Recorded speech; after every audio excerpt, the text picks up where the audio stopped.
Hi, everyone. Welcome back. This is episode 44 of Sure Babe, and this is a very special bonus episode.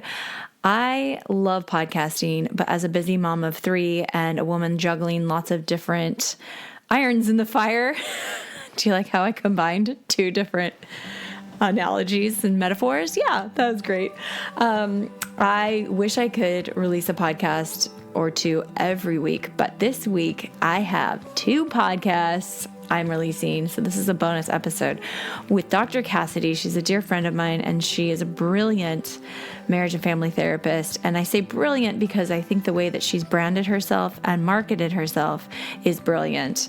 And that is something that they do not teach in grad school. They do not teach how to market yourself. And so she has gone ahead and created this whole other side business in teaching therapists how to market their private practices and how to use social media in a healthy and ethical and profitable way for your business as a therapist. So even if you're not a therapist, I know this episode is good to listen to because we talk all about setting goals for your business and reassessing them and how you can meet those goals, most importantly, in your business.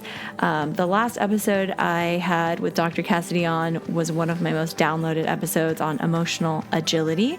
So we do a brief recap on what emotional agility is and how that can help you in all areas of your life.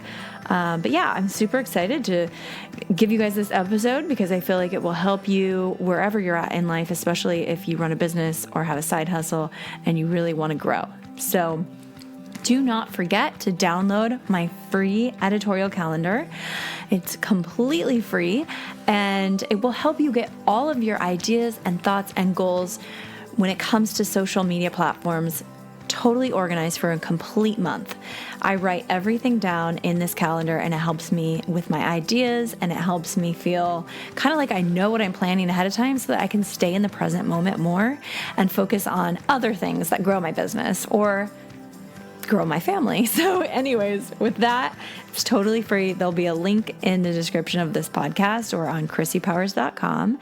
And yeah, enjoy this show.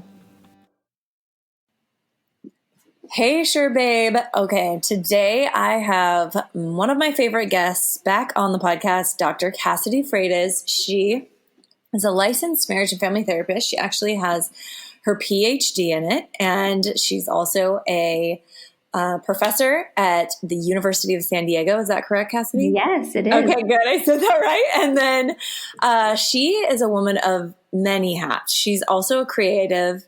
She's doing so many things, I feel like, to further the, maybe I could use the words marketing world of therapy and just getting people access to better help. And I'm so excited today to talk all about how she forms goals for her business and reassesses them and how she just does what she does. So welcome to the show, Cassidy. Thank you. This is my favorite podcast to be on, Chrissy. So I'm so happy to be back. Thank you for having me. Thank you. Okay, so the first episode we did together, I believe, still is one of my most popular episodes. It was all on emotional agility. One of my favorite. I mean, I tell people to, like, when they're interested in emotional agility, like, I'm always referring people back to that episode. I'm so glad that we had that conversation. Yeah, I mean, at the time in my life, I always put out information that I need. So I feel like I was learning all about emotional agility and learning how to. Why don't you explain to people what that is? Because I feel like you could probably do a better job. I mean, I feel like we all could use more emotional agility in our lives all the time. I'm always having to kind of come back to it. So yeah, emotional agility is basically this idea that we're trying to cultivate a different kind of relationship with our emotions. Like, we're wired for them. We're always having them.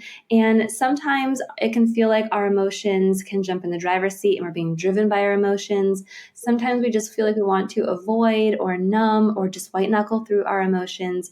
And this whole idea of emotional agility was originally coined by Dr. Susan David, who has a book called Emotional Agility, and she's done tons of research on just how we can build a more agile relationship with our emotions, where we're able to look at them as things that we're wired for that are giving us really helpful data and are meant to protect us and help us make sense of the world, but obviously sometimes can surpass their level of helpfulness or are really painful. And so it's just this way of kind of cultivating a new relationship with our emotions that's filled with self-compassion and mindfulness and awareness, where we also feel like we are empowered to reclaim the wheel in our lives, and so we're not being driven by emotions all the time. So yeah, it's really powerful work, and if folks are interested, they can go and listen to that episode. But I also just love all of Susan David's work, and she has a TED Talk and podcast that she's done. So those are also really great places to get that information. Yes. So in terms of your business today, why don't you tell people what you do? Because I feel like you're not just a therapist. You do a lot of things in the world of psychology. Yeah, so I do have a private practice where I see right now around 15 to sometimes 20 clients a week, but I am full. And so I'm actually not accepting new clients at this time. That can change. It's always sort of a revolving door, especially in this work in private practice, but I am full right now. So that's full for me. So 15 to 20 clients a week in my office, and I see clients in person, but I also do teletherapy for anybody who is based in California. And I am also a professor. I typically teach around 2 to 3 classes a year at USD. I did take this semester off though, and that was part of in my process of goal setting for this year. I knew I needed to carve out space for these other projects that I'm working on. So I did not teach this semester. I will be teaching again next semester, but just one course now. My course that was my favorite course, which was an undergraduate course, actually, where I get to introduce undergrads to the field of marriage and family therapy. And I just love being the first person to introduce this field to folks who are really interested in maybe potentially becoming a therapist or going to grad school to become a therapist. So I'm still going to be teaching that class, but I really scaled back in the teaching, and I'm setting stronger boundaries around accepting new clients that I'm actually seeing in my practice, because I have a few other projects that I am working on and have been working on and have launched. So I am a digital course creator. So I'm super passionate about supporting other therapists who are interested in building profitable and meaningful private practices. The whole twist they add to it is like being a modern therapist in private practice, because I think as a modern therapist we can do things that help diversify our income, and I kind of bring in the modern marketing piece, like how to show up on social media as a clinician, also how to maybe do other things like having a podcast. I have a podcast called Holding Space, and I'm also going to be launching a podcast for therapists called Holding Space for Therapists.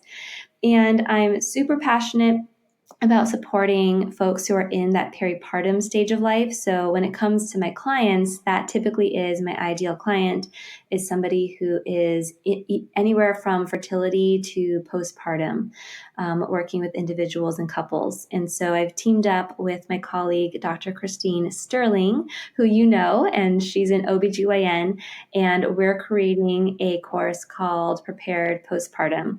And it's going to be this really holistic roadmap to support folks who are pregnant and preparing for baby, giving them just, 2 doctors, an OBGYN and a marriage and family therapist, really kind of giving them a roadmap to how to prepare for baby. And so we are in the process of building up all that content, and that's going to be launching in January. So Wow. To sum it up, I see clients, I teach, I coach other therapists. I have an e-course for therapists called Modern Therapist Academy. I have the postpartum course coming, and I have the 2 podcasts, Holding Space podcast and Holding Space for Therapists. And I thought I was busy. I thought I was juggling a lot of balls in the air, and you're a mother of 2. Yes, I got to. Oh my gosh, I love it though. And a partner who is that's like the priority, because if him and I, like if the foundation of that isn't doing well, then it all falls apart. And so yeah, him and I we go to therapy and we do our best to come back together Yeah. and support each other in all the things that we're doing, because he owns his own business as well. Wow. So I want to know, I could talk a lot about balance, because I think a lot of women think when you become a mother, you don't have time for your own goals anymore and your own business. But we live in a day and age where sometimes it's almost necessary to have two incomes. And then I think that women, whether or not it's something that you do for a job, that we cannot, we can't just deny that part of ourselves once we become a mother, that we're just a mother. And not that I would want to put anything on anyone else's plate that wants to just focus on motherhood and their children. I think that's amazing. And I'm trying to actually dispel that when women say, I'm just a mom. I'm like, no, you're not just a mom. You are everything to those kids. You're so many different roles in one.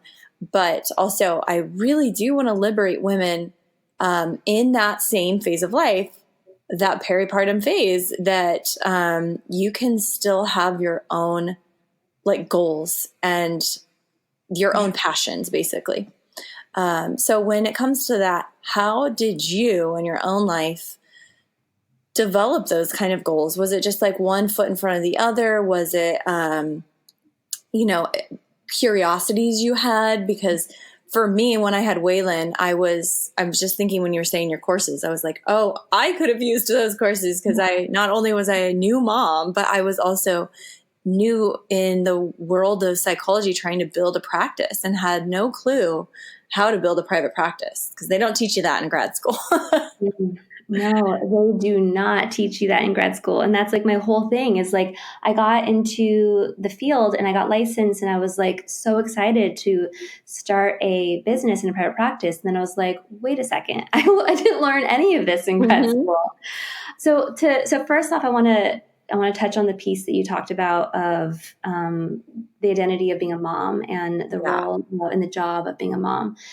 I mean, I will say that it is the most important job that I have. Like, because one of my biggest like values that connects to a lot of the work that I do is wanting to make a difference and wanting to make the world, whether it's the world of postpartum or the world of being a therapist in private practice, better off. Like, I want to leave it better off than when I originally found it. And I think that the best way, like legacy wise, that I can leave this world in a better place is by raising good human beings, and so that is the most important job. And I will say that in the periods of my life where I have not been doing my business stuff and have just been really focused on my role as mom, those have been like the amount of energy that goes into being a mom is tremendous. I mean, the days that I spend at home with my kids and I'm just doing the mom thing, which is not just, it is like everything. I mean, it is so emotionally, physically, it takes so much out of you and out of me. I actually, for me, and this is not the case for everybody, but I knew and I know for me that I'm actually a better mom when I allow myself the permission to connect with these other parts of my identity and the other things in my life that I'm passionate about. Yes. And in all of that is the way that these things can then tie together is that if my daughter and if my son decide one day that they want to become parents and that they want to have a career, that they have permission to do those things. And my hope is that I can model to them ways in which you can do that. And so that's sort of the way that I try to tie those things together. But I also know that I am a better mom because I allow myself to connect with the other things that I care about and that I love.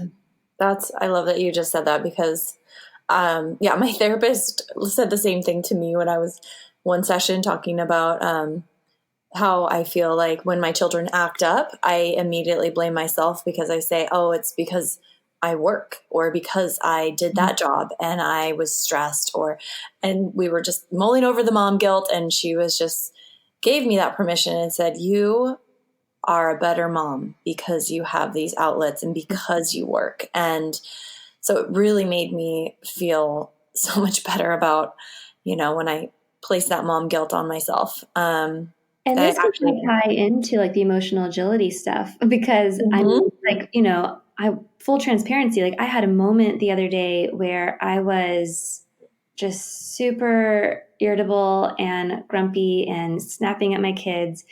And I was able to, because of all the work I've done, like take a moment to pause and create some space of like, okay, what is going on here? And it wasn't until like the kids went to bed. And so I had to repair some of that the next morning and apologize to them.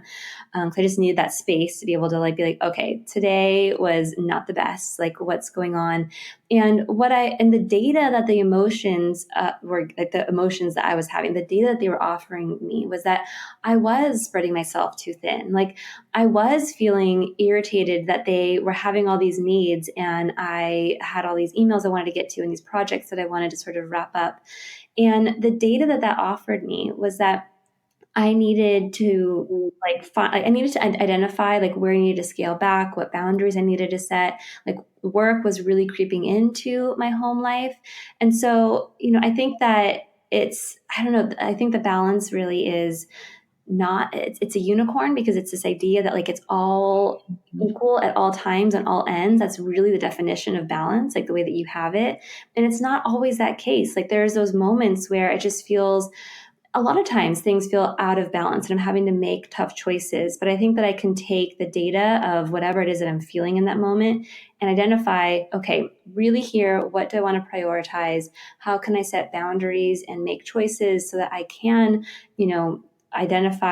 be able to show up for my kids in the way that I want to and not be irritable and not have this work creep into my life with them and be present for them because that is a priority for me. So I don't know. I just think that it's always having to sort of, identify like what's going on, make pivots, make tough choices, set better boundaries, reprioritize, and listen to the data. All right, you guys, I wanted to pause real quick to let you know that this episode is brought to you by my very own free editorial calendar that I am giving away to you guys. I created this editorial calendar out of my own necessity to have a place where I can write down all of my ideas, thoughts, and goals and post captions for all the different social media platforms that I share to. And if you have a business or if you just love social media, you know that sometimes it can get a little overwhelming to keep track of like how you're sharing on social media and how you're using Facebook, Twitter, Pinterest, Instagram, YouTube, you name it. There's so many different social media platforms out there that are invaluable to your business to be able to get your business out in front of your ideal customers and clients and followers. So with that, I created this online free downloadable online editorial calendar that you can print out and write all those things down, because even though we have everything in our pockets on our phones, when you write something down, you retain like 90% of it, so much more than you do if you type it out on your phone and just glance at it. So I really do believe that you can spark new ideas of creativity when you write things down. So be sure to download your free editorial calendar today. Just click the link in the description of this podcast and you will be able to get this free editorial calendar right in your inbox today. Thanks so much for listening. Back to the show.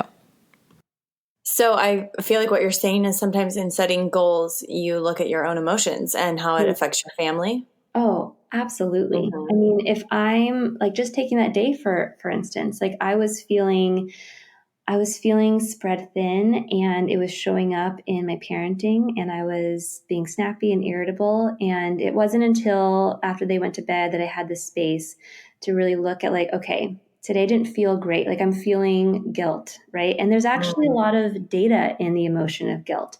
I really think that we're wired for guilt because guilt is there to let us know maybe when we've gotten out of alignment with our values.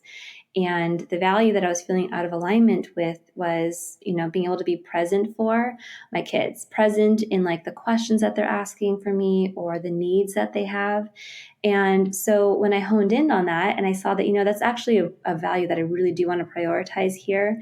And I doesn't mean that I don't also value the projects that I'm trying to wrap up or trying to give attention to, but maybe I need to carve out some space that I know is coming up where I can really maybe batch my work and get a lot of work done, knowing that it's coming up so that I don't have to just have it sort of in my head, sort of coming into my home life. Does that make sense? And so Yes. I think that looking at the emotion that I was feeling of guilt really allowed me to hone in on what I want to prioritize here and how can I take steps to make that more feasible. I love that you said batch work, because I feel like batch working is a working mother's best friend, because I do the same thing in setting, specific goals for the week. I think, okay, I have these chunks of time. How can I batch record podcast episodes? How can I work really hard on, these emails, all at one time? And then I can come home and, be with my children. And I am not that good at it either. I sometimes let work infiltrate too much into the home. We all do. Like, I think let's just, we got to name it. Like, it's human, right? Like, and sometimes it's driven by stress and sometimes it's driven by passion because you just love what you do and you want to energy and you want to, but I think there's data in the passion, there's data in the stress, and we just need to find ways to be able to create space for those things for us to either get the work done so that we are able to alleviate our stress or to give us space to connect with our passions, right? But and I go crazy when I am like in between, all the in between moments when I'm trying to fit work in. It just gives me no room to like integrate or to settle in or to be present for any of the things that I'm doing. And it can lead to that feeling of feeling like I'm doing a lot, but none of it well, I know that feeling so well. Yeah. Okay. So what would you say to the person who feels a little lost in where they're at? Maybe it's in motherhood, or maybe it's in like, I have this desire for more. I want to have my own business, or maybe it's the person that has their own business, but they're like, this isn't totally fulfilling me. And I feel like it's almost like that liminal space. I like to think of it as like right before you figure it out, but you're in that like lost forest of not knowing where to go next and what to do with your life or your business, asking for a friend. What would you say to a client that's kind of, wanting to like, figure that out, like figure out their goals more of like, what am I supposed to do with this? So I do coaching with therapists, and I have the Modern Therapist Academy course for therapists. And I love when folks are in that space because it's a vulnerable space. It can feel really overwhelming. But like you said, it's that space that you're in, like right before you do the thing or right before like the inspiration for what comes next, like comes to you. I don't know. I think that it's a super overwhelming space, and it's really overwhelming, especially if you feel like you're in that space alone and you don't have a roadmap for how to navigate the forest. But I think it's a really exciting space to be in. And so in the private practice course that I have this whole module that's all about vision and values. And so I really do think that that's where we got to go, is we have to come back to why. Like, what is your why? Why are you doing this work? Or what is your value that's going to be like the compass for you for whatever it is that's coming next? So when it comes to goal setting, I'm sure you've heard of this, Chrissy. I know a lot of folks have heard of this, of like creating SMART goals, right? And SMART is an acronym for setting goals, and it's, setting really specific goals and measurable goals, achievable, realistic, time framed, so SMART, which I think is really helpful when it comes to setting goals because it gives us a really, specific framework for it. But the thing that I always think is important, and I think is actually critical and is the thing you have to do before you can move forward when you're looking at these SMART goals or setting SMART goals, is I would add to that M, not just being measurable, but they have to be meaningful. So before we go and take a step forward, we have to identify, like, what is the meaning? Like, what is a thing that's really meaningful to me that's going to support this greater vision or whatever the next step is going to be.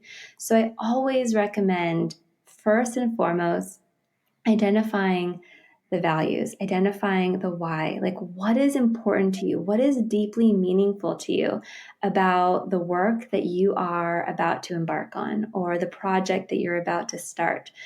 What are the values that like underlie why this is important to you? Because it's going to get tough.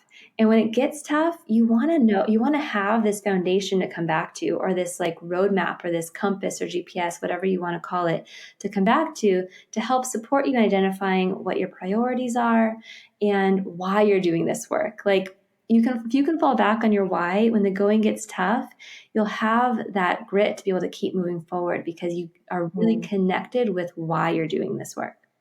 And I think that it can be the framework for identifying you and helping you create your voice, right? Which I know is super important in the work that you do in supporting others. Yeah. Like, if you're going to identify what your voice is, you want to know what your values are, because the values are going to support you in being able to speak to whoever your ideal client or customer is, or your ideal audience.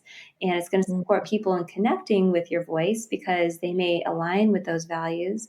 And that's just going to bring those folks to you. So whether you're a therapist trying to speak to your ideal client or market to your ideal client, or you're a photographer, or you're any sort of business owner, I think first identifying those values and connecting those values to your goals makes them so much more meaningful. And it's so much easier to know where you're going if you've really identified why you're going there. I love that. So everybody remember SMART goals. Yes. So, but with the 2 M's. With 2 M's. I always add an extra M. Yep. Yeah. So that was specific, measurable, meaningful, achievable, realistic, and time framed. Realistic and time frame. Yes. I love that. Yeah, I can also look back on things that I've done and be like, oh, that wasn't as realistic. And that time frame was terrible, but I had so much meaning in it and I loved it. So, but I also think that you can go back. I mean, I'm just using my own e-course, for example. I launched it right as I had a newborn, and it was like terrible timing, but also I was talking to my producer about that. And he was like, well, yeah, it was really hard timing, but he was like, now look at what you have, like, look at what you've achieved, and you did it. And I was like, that's amazing. I can look back and think, yeah, I have it. And now it's still, now I have the time to relaunch it, which is what we're doing. Yeah. After Thanksgiving, the day after Thanksgiving, it'll be available. I'll probably have that info in the outro, but I now look back and think it's okay that it actually didn't hit the goal that I wanted the first time, like meaning, marketing terms and things like that. You can go back and you can reassess, and then you can do things again. And I love that you gave that an acronym, because I think it just fits perfectly with reassessing goals as well. So do you ever do that? Do you ever go back and you're like, okay, I need to come back to my why and reassess what I'm doing here so that I can get back on track with my reason for doing it? All the time, Chrissy, all the time. I mean, so I do have like quarterly check-ins that I just like do for myself, where in the beginning of the year, I sort of like map out my plan for the year. And I think a lot of people do this, like New Year's resolutions. Like for me, it's like the build up to New Year's. Like I try to start to set the stage for that before the new year, but the new year does feel like a great place to kind of assess what you're going to do for the next year. And I try to think of the year in like quarters, just because it feels a little bit less daunting and overwhelming to me that way. So I do like quarterly check-ins on my business, and like, have I met some of those goals? And again, they're not just like goals, they're like super meaningful goals that are connected to my values that I've like, checked in with, when I was setting them. But honestly, also like, whenever, like, I also check in because my emotions, or really what feels like burnout, will let me know when I need to reassess. And so I don't know if you can resonate with the experience of burnout, Chrissy, but Oh, it yes. is it is rough. And what it feels like typically for me is, it just feels like my brain feels like it has a million tabs open and I don't know where to go first. It can affect sleep. I can feel super irritable. I can find myself doing work that I know that I'm passionate about, but yet like I leave like feeling like I just couldn't connect, or I couldn't be present, or like, resentful for the work that you're doing. Like Yes. all of those things can show up. And so when I find myself having any of those symptoms of burnout, I try to be really mindful that like that's a really good time to come back and like reassess. And Mm-hmm. so that's actually, bringing it full circle back to values. I don't just go back to like, oh, well, what are my goals here? I come back to my values and connecting with, okay, what have been some of the values that I've been prioritizing, and or have I been connected with my values, and do I need to make some adjustments to here to like what needs to be the priority in terms of my values, and then coming back and then using that to sort of come back to my goals to sort of reassess them or rework them. But yeah, so typically it's like I'm doing quarterly check-ins, but sometimes my body and my system will let me know that a check-in is called for because I'll notice those symptoms of burnout. Yeah, I've been there. Definitely. I feel like I go through that probably a couple times a year. Yeah. And then I'm like, okay, come back to what am I doing? And a few of those tools, I was just thinking, what if we could leave people with some tools to actually do when they feel burnt out or they feel like they're losing track of their goals. For me, journaling is huge. I kind of quiet myself, put on a meditation, and then I write up like everything that I want. First, I like just pour out and just verbally dump out in my journal everything I want. And then I kind of go in and like prioritize after that of like, well, what's more reasonable right now? Like, what could I do? And then what's like the most passionate thing I'm about. And then I kind of go in and reassess my goals that way. And obviously, having kids in the mix, you have to like assess as to like, do I actually have the time and the means for this goal right now? And then when I find out that, yeah, I do, I have this many hours of babysitting a week that I can, I could really produce that ebook, or I could relaunch that course, and then it's sticking to those goals. And that's obviously one of the hardest things for me is like staying focused on that because there's so many things I'm passionate about.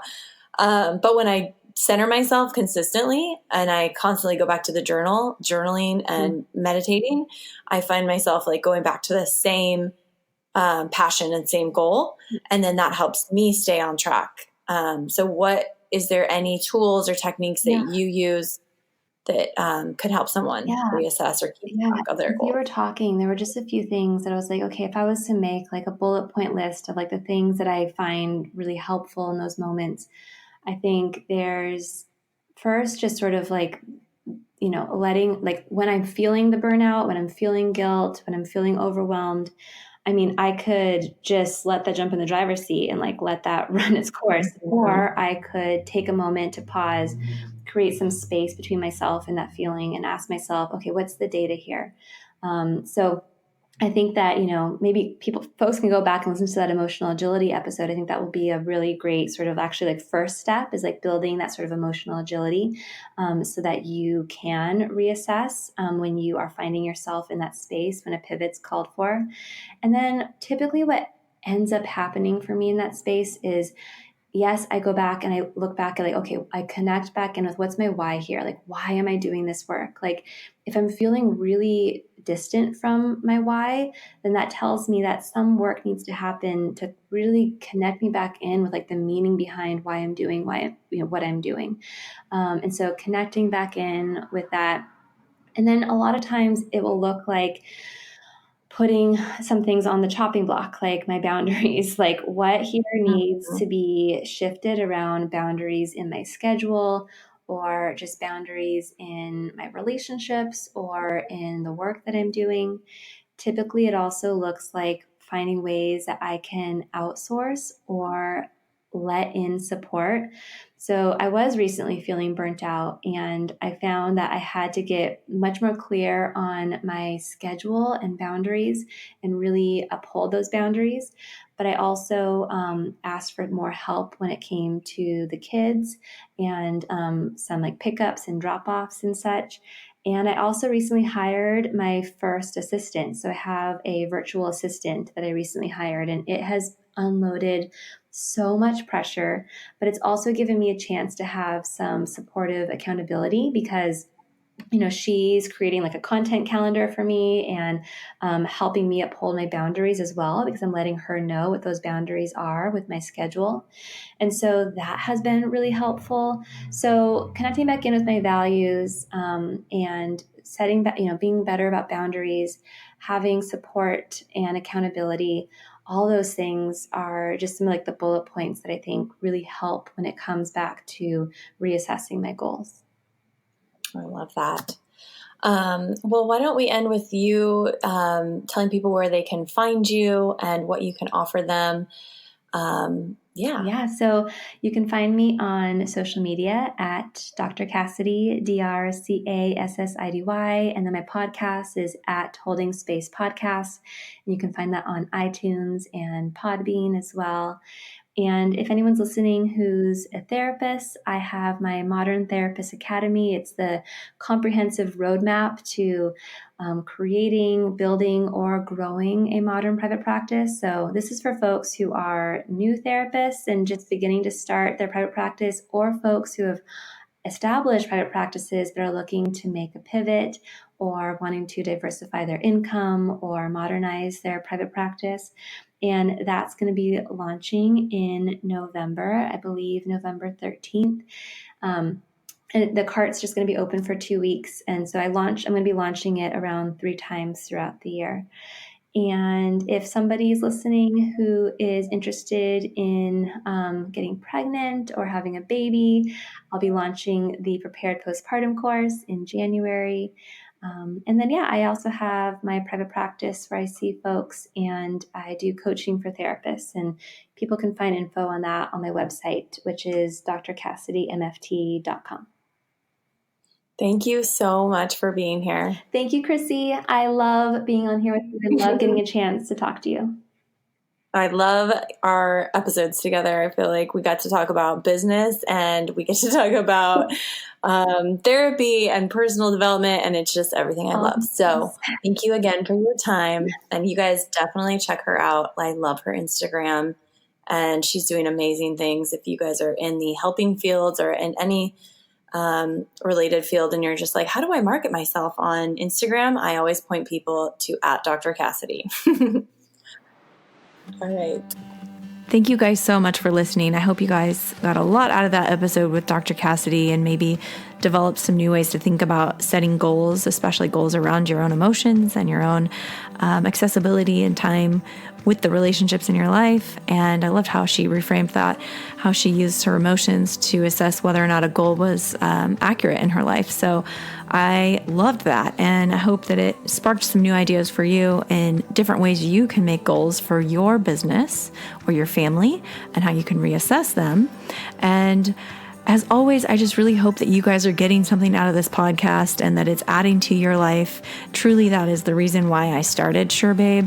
And so it thrills me when I get messages from you guys on Instagram, or if you share a screenshot where you're listening, it lights me up. So thank you so much for sharing this podcast. If you think this episode would be good for someone, please text them a link. And as always, we love your positive reviews. So please rate and review this episode. It truly helps us and gets the word out more. So thank you guys so much for being such valuable listeners. And I just wanted to send you guys so much grace and gratitude right now. So thank you for being here.